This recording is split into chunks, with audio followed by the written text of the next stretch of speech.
This is Future Tech, where each week we discuss the good, the bad, and the ugly of where tech is headed in 2023 and beyond. Welcome to Future Tech. I'm Thomas Germain, senior reporter at Gizmodo, and today I'm talking to reporter Kyle Barr. Yesterday, Meta launched a competitor to Twitter called Threads, and within just a couple of hours, tens of millions of people had already signed up, and you were one of them, and as I understand it, you are already loving the platform. No, I'm not a big fan. Well, there's a couple of reasons. One, I'm already a negative person by nature. That's right? true. Yeah, you know. And then when I start using it, the first few features that I really wanted to be there, a followers tab, bookmarks, just a search function that works for searching different topics, none of that exists yet. What we have right now is just the home tab, an algorithmic feed, and that's about it, right? But it's early days of the app, right? It hasn't even been open for 24 hours yet. They've said a lot of those features are coming. We'll see what actually happens. But people are upset, especially there's an issue about deleting your account, right? That's correct. So the problem right now is if you have an Instagram account, you have a Threads account, you just need to sign up. Though if you want to delete your Threads account, you'd also have to delete your Instagram account. You can still disable it, and so it effectively does the same thing. But I know there's people out there that would want to delete it that simply can't without deleting their entire Instagram. But these finicky problems aside, and some of them are serious, right?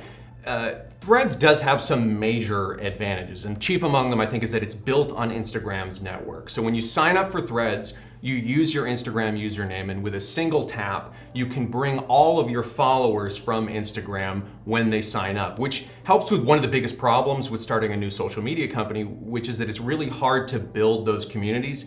Because Instagram already has 2 billion users, they can circumvent that problem. That gives them a huge advantage over Twitter and over some of the other Twitter alternatives that we've seen, Mastodon, Blue Sky, there's a bunch of them. How do you think that Mark Zuckerberg entering the ring here is going to affect the other world of Twitter copycats? All these other Twitter copycats were restricted in who could use them, and that was by design. They were trying to drum up attention, they were trying to make themselves look important, and then Meta enters the ring and just says, everybody come on, and tens of million people later, Blue Sky and Spill and all these other places are looking a little bit thin. They also have the advantage that they've been working on this publicly for longer. For Twitter, though, it just looks like a minefield.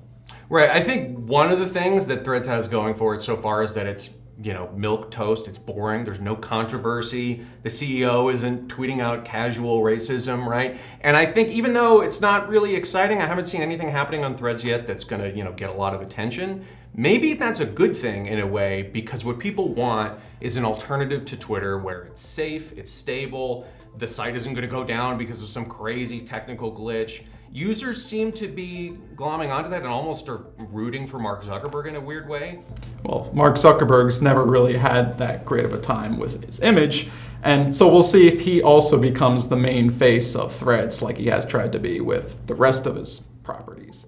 Yeah, it's funny. I think one thing, no matter how this shakes out, what you can say is Elon Musk has done what, tens of millions of dollars and Meta's PR strategy hasn't been able to do, which is to make Mark Zuckerberg into like an almost likable figure that a lot of people want to see succeed in this weird way. Because for a decade, he was one of the most unpopular men in America. Now, all of a sudden, he's one of the good guys, at least the way people are talking about it, which is pretty strange given Meta's track record here.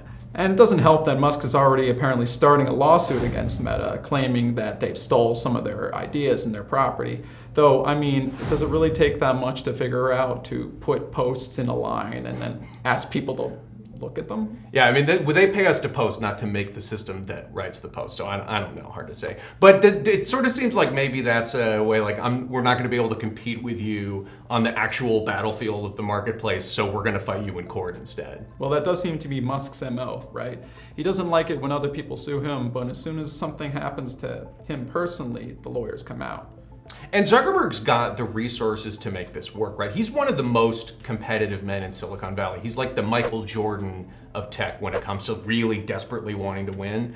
And he's been trying to take on Twitter for the better part of a decade. He tried to buy it years and years ago, didn't work out. Now it seems he's going to try and crush it instead. Well, good luck to him because he's already got the advantage. He's got Instagram by his side, and he's got the will of the people.